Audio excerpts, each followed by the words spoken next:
یولج اللیل فی النہار ویولج النہار فی اللیل، ترجمہ کنز العرفان، وہ رات کو دن میں داخل کر دیتا ہے اور دن کو رات میں داخل کر دیتا ہے۔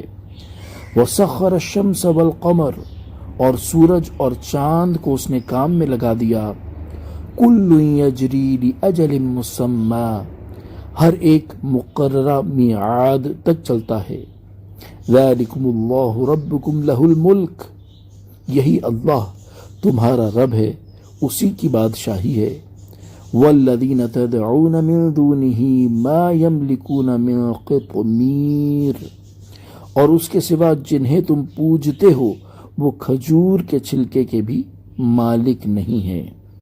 تفسیر صراط الجنان، اس آیت کا خلاصہ یہ ہے کہ اللہ تعالیٰ رات کے کچھ حصے کو کسی موسم میں دن میں داخل کر دیتا ہے تو دن بڑھ جاتا ہے، اور دن کے کچھ حصے کو کسی موسم میں رات میں داخل کر دیتا ہے تو رات بڑھ جاتی ہے، یہاں تک کہ بڑھنے والی رات یا دن کی مقدار 15 گھنٹے تک پہنچتی ہے اور گھٹنے والا 9 گھنٹے کا رہ جاتا ہے۔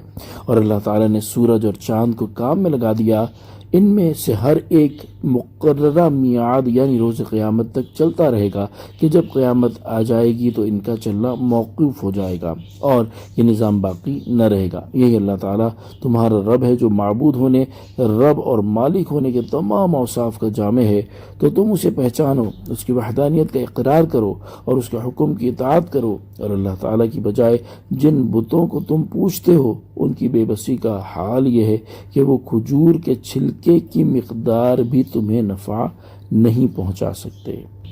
ان تدعوہم لا يسمعوا دعاءکم، ترجمہ کنز العرفان، اگر تم ان سے دعا کرو تو وہ تمہاری دعا نہیں سنیں گے۔ وَلَوْ سَمِعُوا مَا اسْتَجَابُوا لَكُمْ، اور اگر بالفرض سن بھی لیں تو وہ تمہاری دعا قبول نہیں کر سکتے۔ وَيَوْمَ الْقِيَامَةِ يَكْفُرُونَ بِشِرْكِكُمْ، اور قیامت کے دن وہ تمہارے شرک سے انکار کر دیں گے۔ وَلَا يُنَبِّئُكَ مِثْلُ خَبِيرٍ، اور باخبر خدا کی طرح تجھے کوئی نہ بتائے گا۔ تفسیر صراط الجنان، کفار بتوں کا قرب حاصل کرنے، ان کی طرف دیکھنے اور ان کے سامنے اپنی حاجات پیش کرنے کو عزت کا ذریعہ سمجھتے تھے۔ اس آیت میں اللہ تعالیٰ نے کفار کے اس نظریے کا رد کرتے ہوئے فرمایا کہ جن بتوں کی تم عبادت کرتے ہو اگر تم ان سے دعا کرو تو وہ تمہاری دعا سننے کی صلاحیت نہیں رکھتے، کیونکہ وہ بے جان جمادات ہیں، اور اگر بالفرض سن بھی لیں تو وہ تمہاری دعا قبول نہیں کر سکتے، کیونکہ وہ اصلاً قدرت اور اختیار نہیں رکھتے۔ اور قیامت کے دن وہ بت تمہارے شرک سے انکار کر دیں گے اور بیزاری کا اظہار کرتے ہوئے کہیں گے کہ تم ہمیں نہ پوجتے تھے۔ اور اے بندے، دنیا اور آخرت کے احوال اور بت پرستی کے انجام کی جیسی خبر اللہ تعالیٰ دیتا ہے اور کوئی نہیں دے سکتا۔